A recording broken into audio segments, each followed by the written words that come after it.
Professeur Faraoud Maroui, bonjour. Bonjour. Merci d'avoir accepté cet entretien avec Radio Gabon. Oui. Dans le cadre de votre participation à la 3e édition du Forum Pan-Africain, axé cette année sur la thématique des changements climatiques. Déjà, première question, quel lien existe entre les changements climatiques et la problématique des déchets ?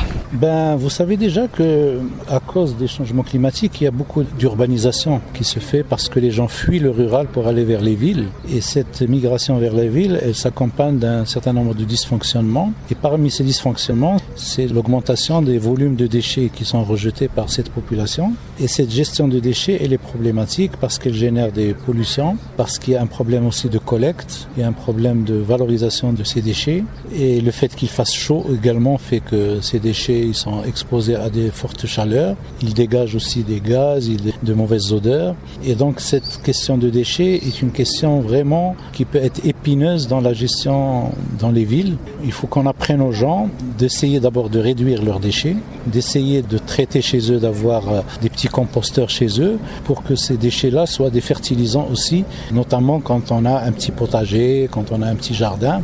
Ça peut être des fertilisants pour leur terrain. Pour Casablanca, la question des déchets est une question vraiment un point noir. On est passé devant la décharge de Casablanca, vous avez vu dans quel état elle est.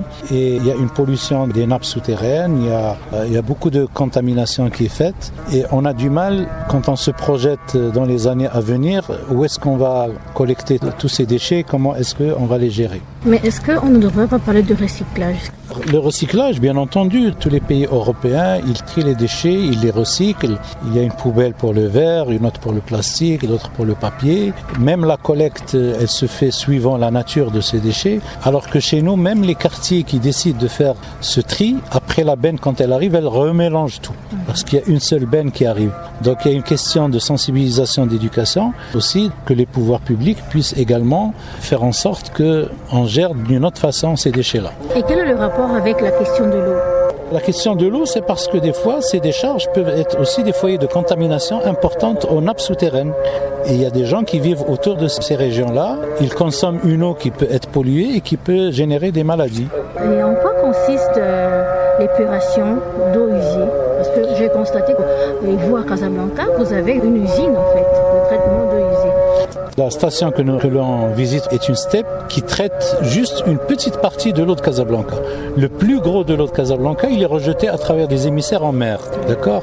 Mais le traitement des eaux usées rentre dans le cadre d'un programme national d'assainissement liquide que le Maroc a lancé et qui consiste à doter toutes les villes marocaines de stations de traitement des eaux usées. Ça permet donc de minimiser les nuisances à l'environnement et ça permet de réutiliser ces eaux à différentes fins, que ce soit pour l'arrosage des espaces verts, que ce soit pour les besoins industriels, que ce soit également pour la production agricole, moyennant un certain nombre de contrôles sanitaires.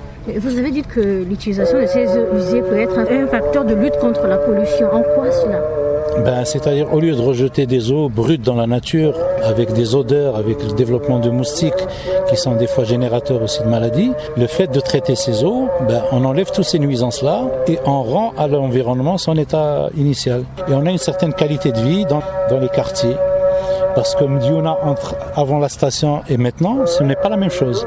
On dirait qu'on est ailleurs. Merci, professeur. De rien. Messieurs, dames, c'est la fin de cet entretien.